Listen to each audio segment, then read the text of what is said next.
सारे वन प्रदेश के फल ले आए, अभी भोग लगाइए। इन फलों से आपकी भूख अवश्य शांत हो जाएगी। आज तो चमत्कार ही हो गया गणेश जी। जिन वृक्षों पर हम कभी नहीं चढ़ पाए, आज बड़ी सरलता से चढ़ गए। ये सब आपकी कृपा है। जय जय श्री गणेश। अब तुम सब बातें बढ़ाते रहोगे या श्री गणेश को भोग भी लगाओगे? शीघ्रता से सारे फल यहाँ रख दो।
प्रदेश के सारे वृक्षों के फल हमने तोड़कर गणेश जी को भोग लगा दिए। अब और फल हम कहाँ से लाएं? फल तो हमें लाने ही पड़ेंगे, अन्यथा श्री गणेश महाराज भूखे रह जाएंगे। अगर भगवान भूखा हो तो वह कभी संतोष नहीं हो सकता। परंतु फल हम कहाँ से लाएंगे? बकुल, इस वन प्रदेश में फल नहीं है तो क्या, और वन प्रदेश तो है। कहीं से भी लाकर हमें श्री गणेश को फलों का भोग लगाना है। अब फल तोड़कर लाने की कोई आवश्यकता नहीं है बालको। मेरा पेट भर गया है, तुम सब थक भी गए होगे, बैठ जाओ। मंगल मूर्ति, आपकी आज्ञा से हम बैठ गए, परंतु हमें अपने दर्शन तो दीजिए। समय से पहले किसी को कुछ भी नहीं मिलता बल्लाल। समय आने पर तुम्हें मेरे दर्शन अवश्य मिलेंगे। वो समय कब आएगा गणेश महाराज? उस समय के आने से पहले कोई और आ रहा है बल्लाल। कौन? गणेश भक्ति का ढोंग करने वाले दुष्ट बल्लाल, तू है कहाँ? आज मैं तुझे जीवित नहीं छोड़ूंगा। गणेश भक्ति का ढोंग करने वाले दुष्ट बल्लाल, तू है कहाँ? आज मैं तुझे जीवित नहीं छोड़ूंगा। मैं तो कहता हूँ भाग चलने में ही भलाई है चंपक। हाँ, बल्लाल के बापू को देखकर मुझे बहुत डर लगता है। कहीं ऐसा ना हो कि वे बल्लाल के साथ हमें भी दंडित करें। हमें क्यों दंडित करेंगे? और तुम चिंता ना करो, गणेश महाराज है ना हमारे साथ। चिंतित तो तुम भी हो बकुल, अभी तो बड़ा साहस दिखा रहे थे। बल्लाल के बापू को देखते ही सबसे पहले तुम भागोगे। मैं क्यों भागूंगा? मैं तो अपने बापू को देखकर भी नहीं भागा। अपने बापू को देखकर तो हम भी नहीं भागेंगे, परंतु कल्याण सेठ के नाम से मुझे डर लगता है। अभी भी समय है, भाग चलो यहाँ से। ठहरो, यदि हम चारों भाग गए तो कल्याण सेठ का क्रोध हमारे बापुओं को दंडित करेगा। क्यों बल्लाल? इतना भी नहीं समझते? कल्याण सेठ को यहाँ हमारे बापू ही तो लेकर आ रहे हैं। उन्होंने बल्लाल को दोष दिया होगा और अकेले बल्लाल को देखकर। मैं जानता हूँ मंगल मूर्ति कि आप मेरी सहायता के लिए कैलाश से आए हैं, मेरी रक्षा के लिए इस मूर्ति में बैठे हैं। बल्लाल, दुष्ट बल्लाल,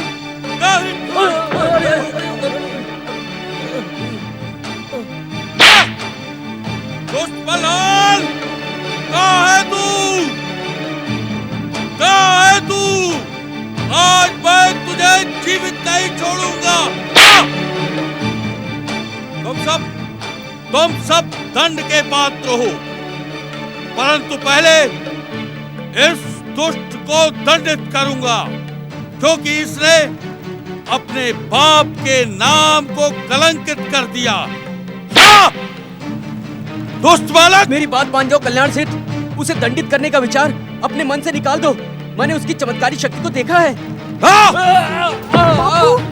बापू ओम गणपतियाय नमः। दुश्मन लाल, ओम गणपतियाय सीधे सीधे मेरे साथ घर चल, अन्यथा इस चाबुक से मार मार कर तेरी दुर्दशा कर डालूंगा। तेरे कारण आज इन निर्धन किसानों ने कल्याण सेठ को अपमानित करने का दुस्साहस किया है। अरे इनमें तो मुझसे बात करने का साहस भी नहीं है। क्यों अपने पिता को तू कलंकित करना चाहता है?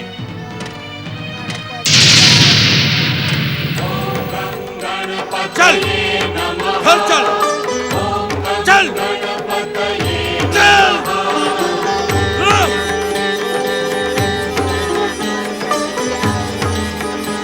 दुश्मन, चल चल।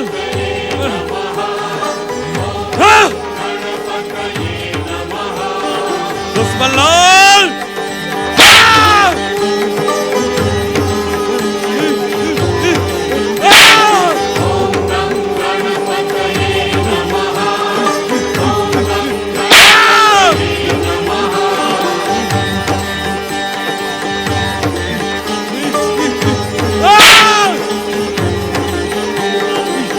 मेरी बात मान लो कल्याण सेठ, लौटने में ही भलाई है।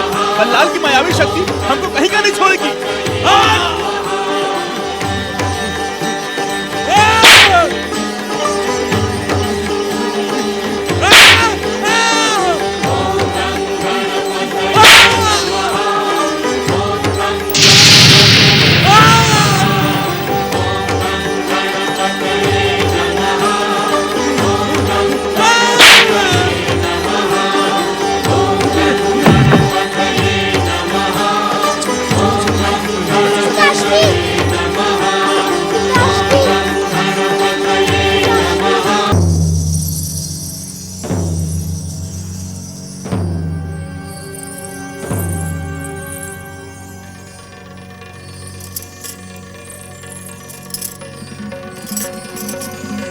क्या बात है सेठानी जी, आपने मुझे बुलाया?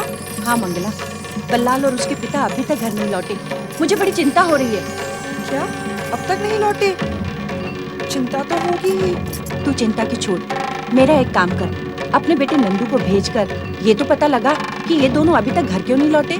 ना सेठानी ना, नंदू गया तो वो भी गणेश भक्ति में पड़ जाएगा। गांव के सारे बच्चों पर तो बल्लाल ने गणेश भक्ति का जादू कर दिया है। हम गरीब लोग हैं, हमारे बच्चे भक्ति में पड़ गए तो उनका पेट कैसे भरेगा? बातें बनाना छोड़ मंगला, आड़े समय में मैं ही तेरे काम आती हूँ। आज तू मेरे काम नहीं आएगी क्या? सेठानी जी, आज मुझे क्षमा करो, मैं अपने नंदू को ना भेजने की। क्यों? क्यों का मतलब तुम भी जानती हो सेठानी जी। मैं कुछ समझी नहीं मंगली, तुझे जो कुछ कहना है साफ साफ कह। क्या कहना चाहती है तू? सेठानी, कल्याण सेठ हाथ में चाबुक लेकर क्रोध से उफनते हुए बल्लाल को पीटने गए हैं। उनका ऐसा रूप देखकर मैं तो कांप उठी। ये क्या कह रही है तू? सच कह रही हूँ सेठानी, गांव वालों ने बल्लाल पर आरोप लगाया था, जिसे सुनकर सेठ क्रोध से लाल पीले होकर गए हैं। ये सारे गांव वाले हाथ धोकर मेरे बल्लाल के पीछे पड़ गए हैं। पता नहीं है उसकी क्या हालत करेंगे। हे गणेश महाराज, मेरे बल्लाल की रक्षा करना। स्वामी का क्रोध भयानक है, कहीं मेरे फूल से बच्चे को। अनर्थ हो गया सेठानी जी, अनर्थ हो गया। क्या हुआ रामदीन? होने का ना पूछो सेठानी जी, भगवान गणेश क्रोध से जाग गए हैं। अब इस गांव की रक्षा कोई नहीं कर सकता। क्या हुआ? ये पूछो क्या नहीं हुआ। अरे तुम कुछ बताओगे भी या यूं ही भयभीत करते रहोगे? सेठानी जी, कल्याण सेठ तुम्हारे बल्लाल को मारने के लिए चाबुक लेकर गए थे, लेकिन उनके चाबुक ने उनकी ही दुर्दशा कर दी। हाँ सेठानी जी, गणेश महाराज ने उनकी ऐसी दुर्दशा की कि पूछो मत। कल्याण सेठ जैसे ही चाबुक उठाकर बल्लाल पर प्रहार करना चाहते थे, उनके प्रहार ने उन्हीं की पीठ को लहूलुहान कर दिया। उनकी पीठ की पूरी खाल निकल गई है, रक्त की धारा बहने लगी है। सेठानी, सेठ जी वन में अचेत पड़े हैं। हे भगवान, हे गणेश महाराज, ये क्या हो गया?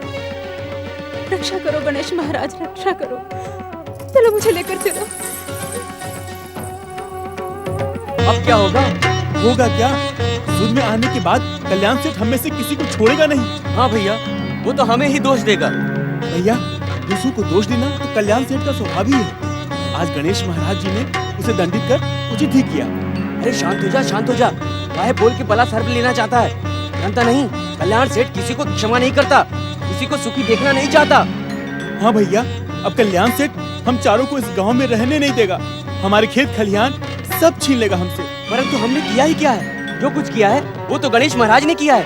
किया भले ही कुछ न हो, परंतु इसे इस विपदा में डालने वाले हम ही तो हैं। न हम जाते इसको बुलाने के लिए और न ये आता, और न गणेश महाराज जी आज इस पर क्रोधित होते। हाँ, कहते तो तुम ठीक हो भैया, परंतु अब सोचने वाली बात ये है कि किया क्या जाए। हाँ भैया, भैया मेरी बुद्धि में तो कुछ आ ही नहीं रहा। अब तुम ही कुछ सोचो। मेरी समझ में आ रहा होता तो मैं तुमसे काहे पूछता। कल्याण सेठ के क्रोध से मेरी बुद्धि चकरा रही है भैया। मेरे विचार से इस प्रकार भयभीत होने से काम नहीं चलेगा। जिन गणेश महाराज ने बल्लाल की रक्षा की है, हमको उनकी शरण में जाना चाहिए। स्वामी, स्वामी, रक्षा करो भगवान। स्वामी, स्वामी, स्वामी, ये आपको क्या हो गया स्वामी? क्या हो गया? भगवान ने आपको किस पाप का दंड दिया है? उठिए ना स्वामी, स्वामी उठिए ना। आंखें खोलिए स्वामी, आंखें खोलिए। उठिए ना स्वामी। दुष्ट बल्लाल, तेरे ही कारण तेरे पिता की ये दुर्दशा हुई है। भगवान तुझे कभी माफ नहीं करेगा, कभी माफ नहीं करेगा। अरे दुष्ट, पिता की तो पूजा की जाती है।